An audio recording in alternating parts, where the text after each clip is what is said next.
মাৰ্ঘেৰিটা তিনিচুকীয়া জিলা ভিত্তিত শিক্ষণ সামগ্ৰী প্ৰদৰ্শনী প্ৰতিযোগিতা মূল কথাষাৰ অসম ৰাজ্যিক প্ৰাথমিক শিক্ষক সন্মিলনীৰ মহাৰজত জয়ন্তী উপলক্ষে গান্ধী জয়ন্তীৰ দিনা মাৰ্ঘেৰিটা তিনিচুকীয়া জিলা ভিত্তিত এক শিক্ষণ সামগ্ৰী প্ৰদৰ্শনী প্ৰতিযোগিতা অনুষ্ঠিত কৰা হয়। মাৰ্ঘেৰিটা মহকুমা প্ৰাথমিক শিক্ষক সন্মিলনীৰ সৌজন্যত দিনজোৰা কাৰ্যসূচীৰে উত্তৰ মাৰ্ঘেৰিটা ৰংগমঞ্চত অনুষ্ঠিত কৰা হয়। উক্ত অনুষ্ঠানত তিনিচুকীয়া জিলাৰ অন্তৰ্গত বিভিন্ন প্ৰাথমিক বিদ্যালয়ৰ শিক্ষক-শিক্ষয়িত্ৰীসকলে অংশগ্ৰহণ কৰে। কাৰ্যসূচী অনুসৰি পুৱা সন্মিলনী পতাকা উত্তোলন কৰে মাৰ্ঘেৰিটা মহকুমা প্ৰাথমিক শিক্ষক সন্মিলনীৰ সভাপতি হৰেন্দ্ৰ গগৈয়ে।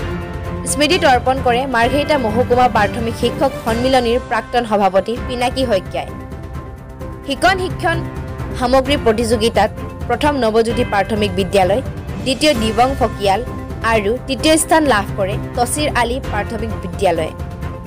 মুকলি সভাত মুখ্য অতিথি হিচাপে উপস্থিত থাকে মাৰ্ঘেৰিটা মহকুমাধিপতি পৰীক্ষিত থাওদাম। অনুষ্ঠানত বীৰ ৰাঘৱ মৰাণ চৰকাৰী মহাবিদ্যালয়ৰ অধ্যক্ষ ডক্টৰ অমৰজিৎ শইকীয়া, বিদ্যালয়সমূহৰ পৰিদৰ্শক সঞ্জীৱ শৰ্মা, মাৰ্ঘেৰিটা মহকুমা প্ৰাথমিক শিক্ষক সন্মিলনীৰ বিষয়ববীয়াসহ বহুসংখ্যক শিক্ষক-শিক্ষয়িত্ৰী উপস্থিত থাকে। মাৰ্ঘেৰিটাৰ পৰা কিচাং লালুঙৰ ৰিপৰ্ট, টাইম 60 অসম।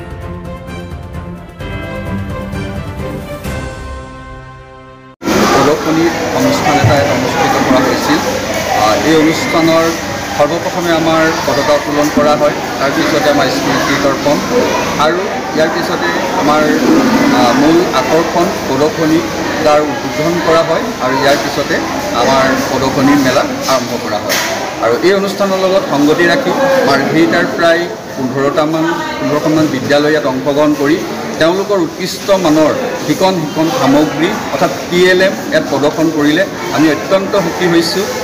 শৈক্ষিক জগতখনৰ লগত TLM জড়িত হৈ আছে, গতিকে TLM প্ৰদৰ্শন কৰি তেওঁলোকে মাৰ্ঘেৰিটা মহকুমাত প্ৰাথমিক বিদ্যালয়ৰ শৈক্ষিক উত্তৰণৰ কাৰণে যি উৎকৃষ্ট মানৰ তেওঁলোকে প্ৰদৰ্শন কৰিলে আমি মাৰ্ঘেৰিটা মহকুমা প্ৰাথমিক শিক্ষক সন্মিলনী আমি আন্তৰিকতাৰে ধন্যবাদ জ্ঞাপন